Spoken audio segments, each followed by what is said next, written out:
razstavo smo spremljali le peščico dejavnosti, ki se dogajajo skozi šolsko leto in ki so se dogajale skozi 10 let. Posebej ponosni smo na 2 projekta, ki nam svojo kvaliteto dajeta poseben čar in pečat. To so opazili tudi na Javnem skladu Republike Slovenije za kulturne dejavnosti in so podelili priznanje našima 2 učiteljicama, in sicer Mojci Žefran in Aleši Sušnik-Škerl.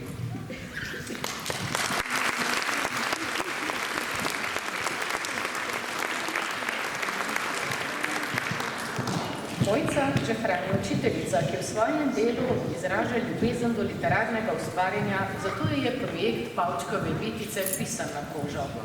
Letos je že 9. leto zapored pripravila razpis za literarni natečaj, ki smo ga poimenovali po Pavčkovi pesmi Vsi naši otroci.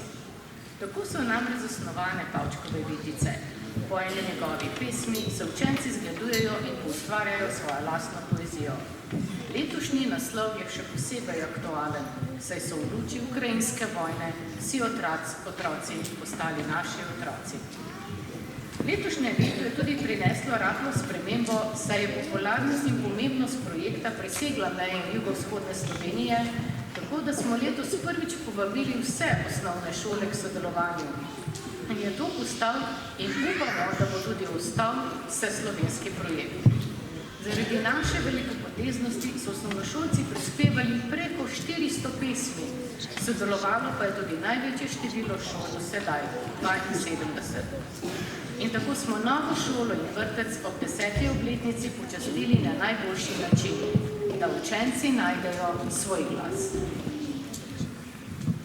Učiteljica Aleša Sušnik-Škerl je izjemna učiteljica likovne umetnosti, ki v učencih zna prebuditi skrivne talente in izbrusiti tiste, ki so učencem dani.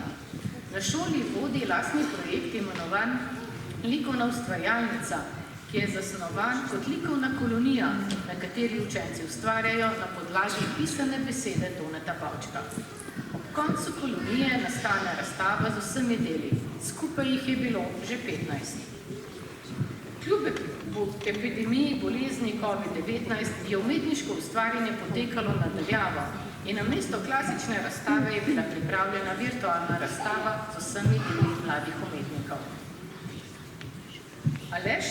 Aleša Sušnik-Škerl s svojim projektom in uspešnim udejstvovanjem na likovno-kiparskem področju kvalitetno izpolnjuje umetniški prostor na Dolenjskem in tudi širše.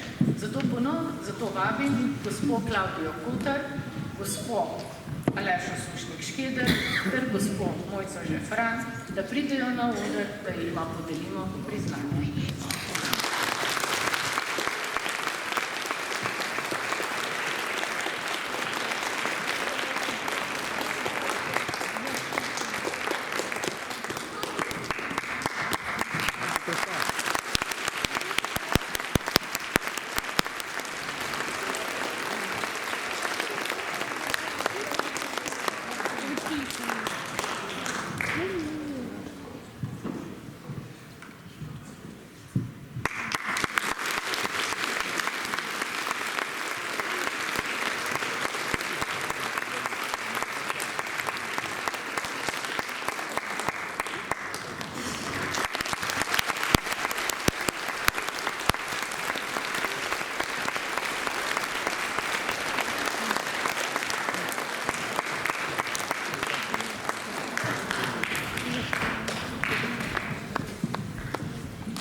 Zahvaljuje se gospe ravnateljici za to presenečenje.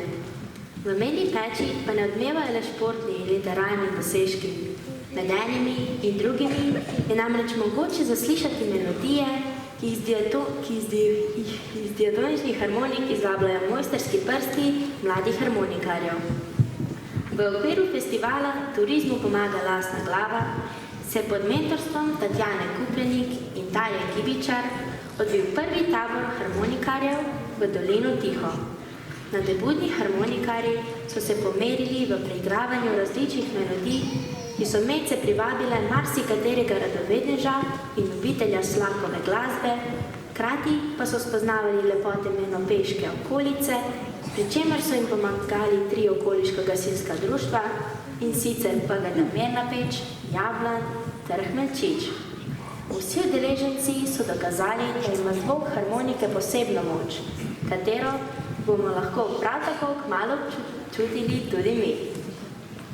Približujemo se k koncu prireditve.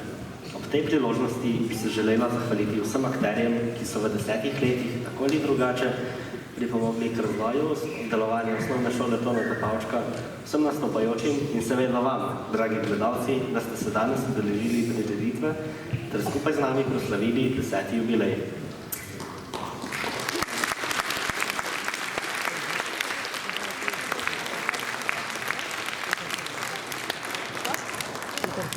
Kot je dejal Tone Pavček, ko hodiš, hodi zmeraj do konca. V knjigi do zadnje vrstice, v življenju do prave resnice. A če ne prideš ne prvič, ne drugič do krova in pravega kova, poskusil novič in zopet in znova. Poglavje prvega desetletja smo pripeljali v koncu. Mi pa se že veselimo novih vrstic in strani, ki bomo v novih desetletjih napisali učenci, strokovni delavci ter ostali. Hvala in nasvidenje čez 10 let.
Poslušaj, Tončka, pa mi je bil res všeč ta kulturni program.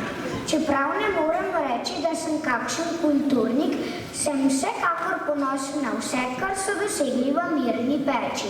Ah, Marja, vesela sem, da smo se to ogledala. Me pa zanima, kaj vse bodo v osnovni šoli Toneta Pavčka in vrtce Petavček še dosegli. Upam, da bo tudi takrat Milo spremljala njihovo delo, kot so ga danes. Tončka, greva spat. Ura je pozna, zjutraj pa imamo oba veliko obveznosti. Saj veš, kako je zdaj, ko sva upokojena.